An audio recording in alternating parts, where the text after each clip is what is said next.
హైదరాబాద్ తెలంగాణ భవన్లో నేడు మాజీ మంత్రి హరీష్ రావు కాళేశ్వరం ప్రాజెక్టుపై పవర్ పాయింట్ ప్రజెంటేషన్ ఇవ్వనున్నారు.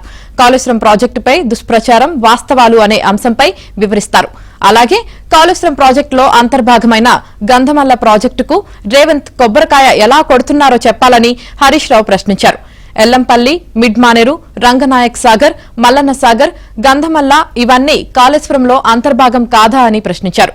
కాళేశ్వరం కూలితే గంధమల్లకు గోదావరి జలాలు ఎలా వస్తాయని హరీష్ రావు నిలదీశారు.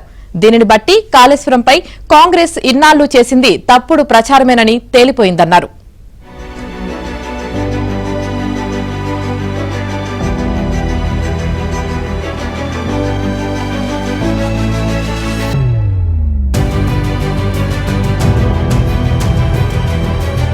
కొడుతున్నారో చెప్పాలని హరీష్ రావు ప్రశ్నించారు. ఎల్లంపల్లి, మిడ్మానేరు, రంగనాయక్ సాగర్, మల్లన్న సాగర్, గంధమల్ల ఇవన్నీ కాళేశ్వరంలో అంతర్భాగం కాదా అని ప్రశ్నించారు.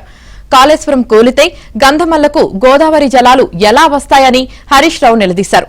దీనిని బట్టి కాళేశ్వరంపై కాంగ్రెస్ ఇన్నాళ్లు చేసింది తప్పుడు ప్రచారమేనని తేలిపోయిందన్నారు.